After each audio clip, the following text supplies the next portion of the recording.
तो ये हो रही है हमारी गृह प्रवेश की तैयारी।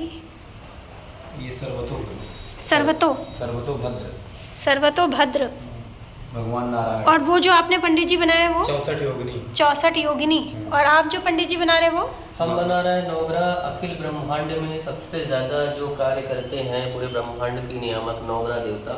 अगर ये प्रसन्न है तो समझिए आपके घर के सारे वास्तु दोष और कुंडली के सारे दोष दूर हो जाते हैं। जब ग्रह प्रसन्न है तो सब कुछ। वो खोड़स मातृका है, कुल देवी है। अच्छा, खोड़स मातृका कुल देवी।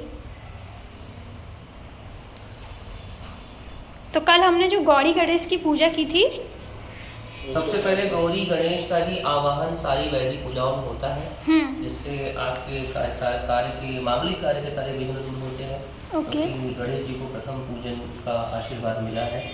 और उसके बाद गौरी माता ही सौभाग्य की और मंगल की देवी है, जो समस्त प्रकार के स्त्रियों के सौभाग्य को देती हैं। तो गौरी गणेश का प्रथम पूजन है।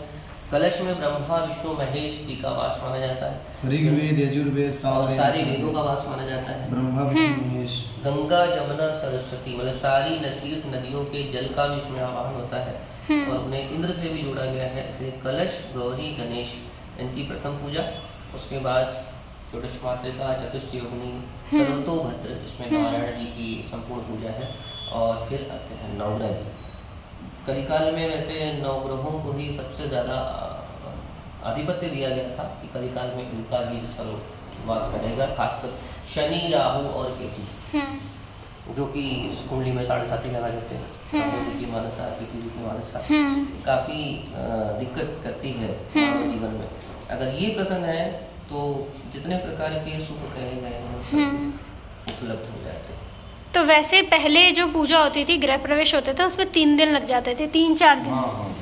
देखिए ये जो वेदी निर्माण है, सबसे पहले तो ये एक पूरे कम से कम 3-4 घंटे का काम है। तैयारी करना, पूरे विधान चावल पहले चावल रखना पड़ता है अलग अलग रंगों के, फिर कपड़े बांधने पड़ते हैं, उस पर डिजाइन बनानी पड़ती है, उनके आकार को ढाला जाता है। उसके बाद चावल भर के उनके आकृति को दिया जाता है।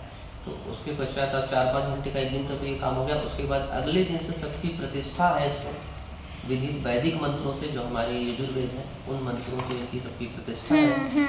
उसके पश्चात एक एक की विधि विधान से संपूर्ण विधि से पूजन है।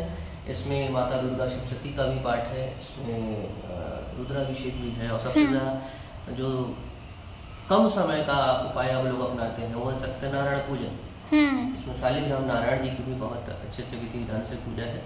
तो लोग वो बड़ी विधि हटा के सब छोटी सी विधि का जो सत्यनारायण पूजन कर लेते हैं। लेकिन आपका जो गृह प्रवेश है, जो कि एक बार मानव जीवन में बड़े मुश्किल से खासकर आज के आधुनिक युग में वो घर ले पाए। जमीन पे तो बहुत ही मुश्किल है, हम लोग फ्लैट में ज्यादा रहते हैं, तो वो घर ले पाए और उसको फिर उसमें उसको अपना सारा संसार बसाना है। तो उस समय की जो पूजा होती है वो बड़ी महत्वपूर्ण होती है, क्योंकि उससे ही आगे उसका परिवार बढ़ना है और जो भी पुत्र पौत्र आदि या पुत्रियां होंगी उन सबका भाग्य डिपेंड करता है। तो इसलिए उस समय की पूजा संपूर्ण विधि से, संपूर्ण देवी देवताओं के आवाहन से, इसमें पितरों का भी है पूजन, तो वो जब संपूर्ण विधि से होती है उसके पश्चात अगर घर में प्रवेश, यानी सबसे पहले गृह प्रवेश में देवी देवताओं का वास कराया जाता है या वैदिक मंत्रों से। मंत्र अधीनम देवता और देवाधीनम जगत, मतलब सारे देवी देवता मंत्र के अधीन है और देवी देवताओं के अधीन जगत। और मंत्र अधीन तपस्विया, मतलब मंत्र तपस्वियों के अधीन। तस्मात् ब्राह्मण देवता। तस्मात् ब्राह्मण देवता। तो ब्राह्मणों को शुरू से ही जप किया और सबको आशीर्वाद देते रहते हैं और सबके लिए वही तप करते हैं, जप करते हैं। तो उस तरह से अगर चित जल पावक गगन समीरा पंचरत्न या जड़ित शरीरा, किसी भी वैदिक पूजन में जल का कलश जल है, अखंड दीप अग्नि है, और मानव जो पंच तत्व से जड़ित है वो बैठकर जब उन वैदिक और परम देवी देवताओं का आवाहन करता है तो निश्चित ही उसका संपूर्ण रूप से कल्याण होता है। इस प्रकार से गृह प्रवेश का पूजन एक बहुत बड़ी विधि है और जो इसे संपूर्ण विधि से कराया जाता है निश्चित ही उसके जीवन में धन धान सुख संपदा अवश्य आती है और उसके घर के मांगलिक दोष भी दूर होते हैं। इसमें एक वास्तु पूजन जरूर है, जो वास्तु पुरुष जी जो घर के सबसे मेन देवता माने जाते हैं, क्योंकि वास्तु दोष अगर हो गया घर में या किसी प्रकार का वास्तु दोष है, खासकर जीनियस नहीं ध्यान देते हैं। बाथरूम है, आपका किचन है, आपका मुख्य द्वार है, अगर उसमें किस डायरेक्शन में है? किस डायरेक्शन में है, जैसे कि आग्नेय कोण में किचन होना चाहिए, ईशान कोण में मंदिर होना चाहिए, तो फ्लैट बनाते समय बहुत सारा ध्यान लोग नहीं रखते हैं। तो यदि गृह प्रवेश में वास्तु देवता का पूजन हो रहा है तो काफी कुछ ऐसा कहा जाता है कि अगर अच्छे से उनका पूजन हो जाए, वास्तु देवता प्रसन्न हो जाए, तो आपके वास्तु दोष भी दूर हो सकते हैं। जैसे कि वास्तु दोष के और भी उपाय हैं जिन्हें करना जरूर चाहिए अगर वास्तु दोष है तो, क्योंकि वो भी बहुत गहरा प्रभाव डालता है। इस प्रकार से सभी के पूजन, इसमें आपके गौरी, गणेश, कलश, वास्तु देवता, सर्वतोभद्र, नवग्रह जी, षोडश मातृका, चतुष्योगिनी, इन सब का विधि विधान से पूजन करने से, उसमें नारायण जी का पूजन करने से हर प्रकार के दोष दूर हो जाएंगे। तो अगर आपको मतलब लोग, बहुत सारे लोग मतलब इस तरीके की पूजा कराते हैं, तो अगर कोई आपको कांटेक्ट करना चाहे जी करना चाहे तो एक तो आप हमारे सबसे बड़े माध्यम है, दूसरा प्रयागराज के हम आचार्य हैं, 8400605057 ये नंबर है, श्रीमद आचार्य जी और हमारे जितेंद्र जी। जितेंद्र जी आप भी अपना नंबर बता दीजिए।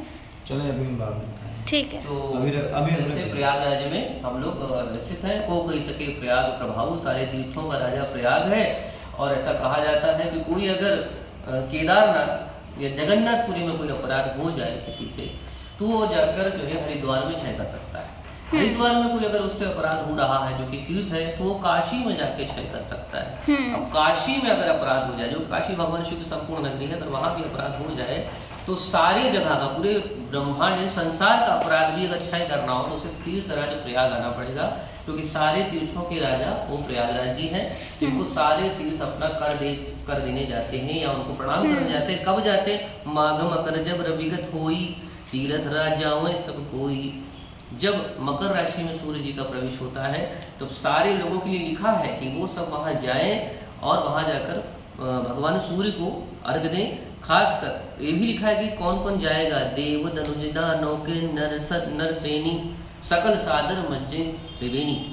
देवता, असुर, नर, नाग, यक्ष, किन्नर सभी वहां जाते हैं और भगवान सूर्यदेव को अर्घ देने के लिए गंगा, जमुना, सरस्वती का स्नान, मतलब 3 पवित्र परम पवित्र नदियां हैं जो प्रयागराज में स्थित है, और वहां पर उनको नहाकर अर्घ देते हैं, जिससे उनके सारे पाप नष्ट हो जाते हैं। और भगवान सूर्य जो पृथ्वी की सबसे बड़ी सोलर एनर्जी है, जिनसे ही पृथ्वी अलग हुई थी, शनि महाराज उनके पुत्र हैं। मकर राशि में सूर्य जी का प्रवेश होना यानी पिता का अपने उस पुत्र के घर जाना जिसे वो पसंद नहीं करते, तो इससे बड़ी ठंड हो जाती है, क्योंकि सूर्य जी का तेज अस्त होने लगता है। शनि जी के घर में जाते हैं मकर राशि में प्रवेश करते ही, तो बहुत कड़ाके की ठंड पड़ती है। ये समय होता है माघ का, जिसमें सभी मानवों को बड़ा कष्ट होता है। और हमारे सूर्य ही ऊर्जा के स्रोत है, इसलिए हमें अग्नि की जरूरत पड़ने लगती है जब ठंड पड़ती है, क्योंकि सूर्य अगर अस्त हो जाए तो लोग ठंड से मर भी जाएंगे।